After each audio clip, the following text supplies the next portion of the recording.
you're wanted on set. Joining us again this year in his only Super Gay panel for Dragon Con is Christopher Judge.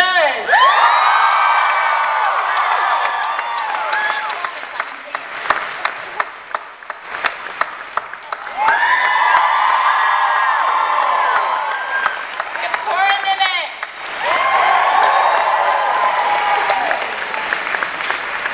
And our favorite star from another series that came to us, John deLancie.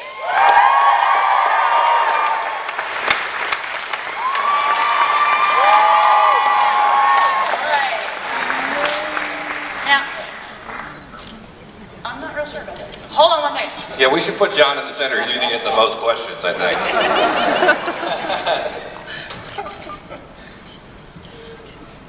So let's just get it started, right? How do you guys? Is everyone having a good time at Dragon Con? Isn't it weird to be here on a Friday and none of the audience is hungover yet? There's no furry costumes. So strange. Now, I'm sure a lot of you are dying to ask both John and I a lot of questions. Yes, so let's get right to it. I was going to say, theoretically, I'm here to keep the boys in line, but I don't see that happening. I was going to start off. Some of you have been here before. Martin, you haven't. But we love you. You've never been to Dragon Con? That's right. I've never been to Dragon Con. It's my first Dragon Con. Oh boy, are you in for it. Yeah. I'm in a lot of trouble. So if dudes wearing like Vulcan outfits invite you to their room and want you to drink the blood punch, don't do it. Yeah, don't do it. Yeah. Thanks. I could have used all of that last night, guys. Thanks. I'm just going to ask you guys a couple of questions that were emailed in, and then I'm going to turn it over, and we've got a couple of microphones set up for our fans in the audience to ask you some questions of their own. And I don't know if they'll involve costumes this year or not, Chris. So, yeah, we're hoping not. Anyway, no. One of the questions that was asked was, what got you into acting in the first place? And this is for any of you that would care to answer. Okay, what got you into acting in the first place, and at what point? So, What was the question? what got you into acting, and essentially at what age? Clearly, it wasn't that you were a good student. No. That's why I became an actor. What got me into acting was a film my dad was the art director on called Goonies, and yeah, and Sean Astin is here too, which is pretty cool. And he had told me my mom was a graphic artist in the music and theater industry, and my dad was a set designer, art director, and eventually production designer in the film industry. So I was familiar with with that side of the business. And when I saw that movie, I realized then that I had, if I became an actor, I would have the opportunity to kind of live out these fantasies and things like that, and just have a blast and get to go on wild adventures. And it was very exciting for me when I had that epiphany. So I started acting within a year after seeing that movie, and started acting professionally about 8 months after I started acting in theater class. And first movie I did was a movie called Tucker with Francis Coppola directed, playing Noble Tucker. And from there it went on, Why did I chose to become an actor? Because my writing and producing is not good at all. I tried very briefly to be in Stargate Atlantis. It didn't turn out. I thought I could play Beckett's younger, handsomer brother, and I'm gonna pass on this question. I actually wasn't a very good student. I had flunked out of 3 schools. I didn't know how to read. The last school I went to was sort of a school for wayward kids, and they had a lot of wayward teachers there, and it was a wonderful school, a private school outside of Philadelphia. We were always threatened with that if we didn't make it there, our next step was military school.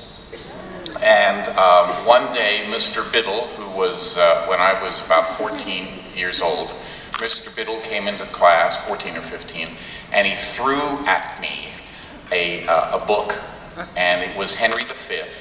And he said, in 2 months, for the spring, for the end of the year thing, we're going to be doing Henry V, and you're going to play Hal.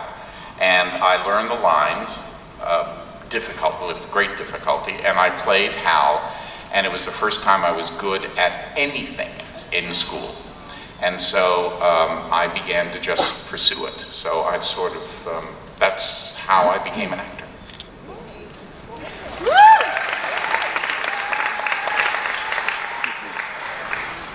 I too actually was moved by a film. It was Sounder. I don't know if you guys remember Sounder, probably. And I remember thinking about the feelings that I was experiencing, and I thought, what a great way to make a living, trying to convey these different feelings and emotions, and be someone else, and so yeah, that's kind of what led me to it. And I always knew I wanted to be an actor, but just to be on the safe side, when I went to college, just to have something to fall back on, I went in as pre-med, and I wanted to be a brain surgeon in case acting didn't work out. So you could imagine me. But you played one on TV. Yes.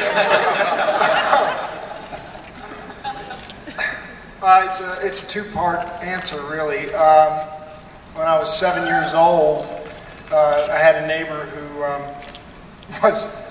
was a talent agent, and I played basketball with her son, and she said, "Hey, why don't you audition for a commercial?" So I walked in and ate a bowl of Wheaties, and they liked the way I ate Wheaties. A lot of gusto and passion. So in 1970, I did a Wheaties commercial with Bill Cosby.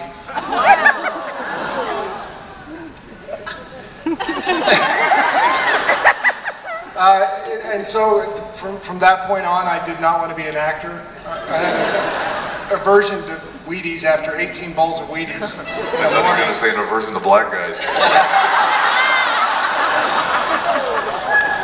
Breakfast of Champions. So I did theater and odd bits and pieces until I was graduating from college, and I was in college, and I had my application into the Air Force to go fly jets, and the RSC came through the college that I was studying at. That's the Royal Shakespeare Company, and I had been talked into taking a class in acting. I'd never taken a class in acting, but they didn't have enough guys to do Shakespeare. So I ended up doing scene work with members of the Royal Shakespeare Company, and one night while I had them at a party filled with football players, I asked them, I said, "Think I can make a living doing that?" And they said, "Yeah." So I thought, okay. And that's probably the first time I ever thought, oh yeah, I'll make a living as an actor. Bill Cosby notwithstanding.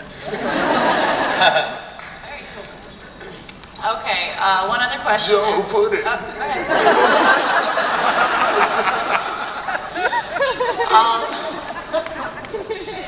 With no restrictions as to living or deceased, who is one other actor that you would love to work with, if given the chance? Well, since I've worked with Chris Judge, I mean, it's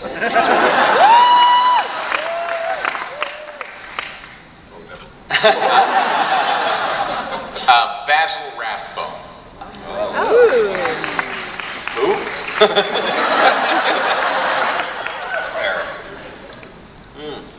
I would like to work with me. I've never had the pleasure of seeing myself perform for a number of reasons, obviously. So I think that would be very thrilling.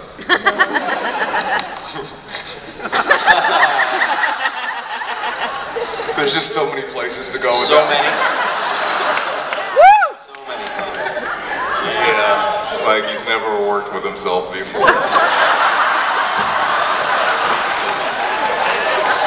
Sorry, we're actually talking about beards over here. I have a feeling I'm being made fun of, but I guess why I'm here on this panel. I think probably Sidney Poitier. Spencer Tracy. Errol Flynn. I'd like to do some swashbuckling with that guy. Yeah. You know, he's often. With himself. Did you hear what you just said? Errol Flynn. I'd like to do some swashbuckling with that guy. That's what you just said.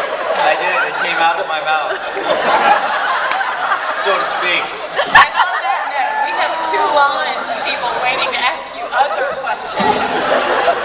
Corin and Errol Flynn crossing swords. I don't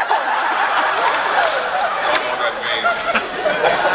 Like I didn't say it. That's another panel for late tonight. Never a dull moment around Christopher Judge, ladies and gentlemen.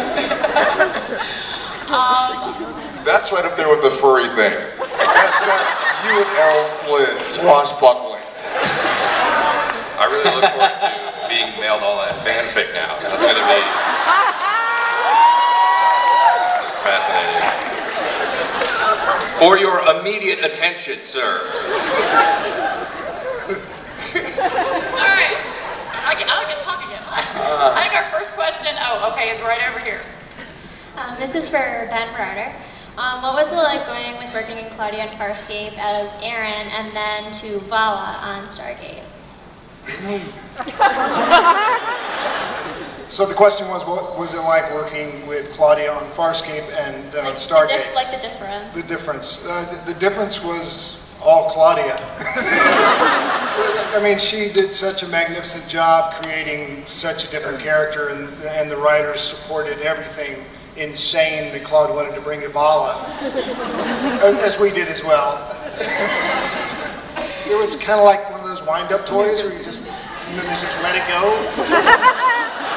So it was, you just look at the difference, It was easy, it was fun. And Claude's good value, she's good to have on set, so it was great.